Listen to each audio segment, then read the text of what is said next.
Yes, അതാണ് രാജേഷ് വ്യക്തമാക്കുന്നത് പാറമേക്കാവ്. എന്തായാലും നമുക്ക് തിരുവമ്പാടി ദേവസ്വത്തിന്റെ കൂടി പ്രതികരണം ഇക്കാര്യത്തിൽ വ്യക്തമായിട്ടുണ്ട്. തിരുവമ്പാടി ദേവസ്വത്തിന്റെ കുറച്ചാളുകൾ മാത്രം വിചാരിച്ചാൽ പൂരം കലക്കാനാകില്ലെന്ന് Devaswom secretary K Girish Kumar. ADGP Ajith കുമാറിന്റെ റിപ്പോർട്ടിൽ മതിയായ തെളിവുകൾ ഇല്ലാത്തതിനെ തുടർന്നാണ് മുഖ്യമന്ത്രി ത്രിതല അന്വേഷണം പ്രഖ്യാപിച്ചത്.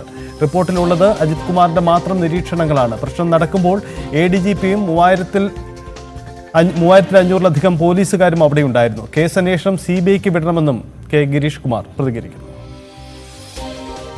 ഇതൊരു ADGPയുടെ വേർഷനിലുള്ള അദ്ദേഹം ഇവിടെ ഉണ്ടായിരുന്നു.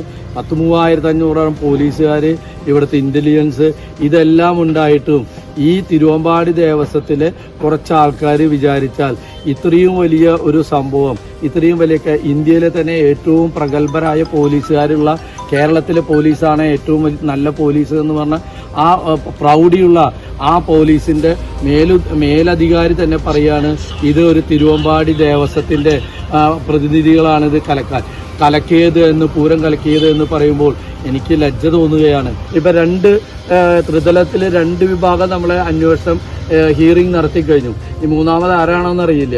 അതിന്റെ റിപ്പോർട്ട് വരട്ടെ. ഇത് വെറുതെ എന്താ പറയുക, പുകമുറ സൃഷ്ടിക്കാൻ വേണ്ടിയിട്ട് ഓരോന്ന് കാണിച്ചു കൂട്ടുന്ന ഒരു രീതിയാണ്.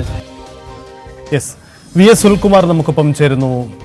ശ്രീ VS സുനിൽകുമാർ, നിങ്ങളടക്കം വളരെ നാളുകളായി ഉന്നയിക്കുന്നതാണ് പൂരം കലക്കാൻ ബോധപൂർവമായ ഒരു ഗൂഢാലോചന നടന്നു എന്ന കാര്യം. പക്ഷേ അജിത് കുമാർ ഇക്കാര്യത്തിൽ തിരുവമ്പാടിക്കയുടെ ഭാഗത്ത് ഗുരുതര വീഴ്ചയുണ്ട് എന്ന കാര്യം നേരത്തെ തന്നെ റിപ്പോർട്ടിൽ പരാമർശിച്ചു എന്നതാണ് ഇപ്പോൾ ഈ ഉള്ളടക്കം പുറത്തു വരുമ്പോൾ വ്യക്തമാവുന്നത്.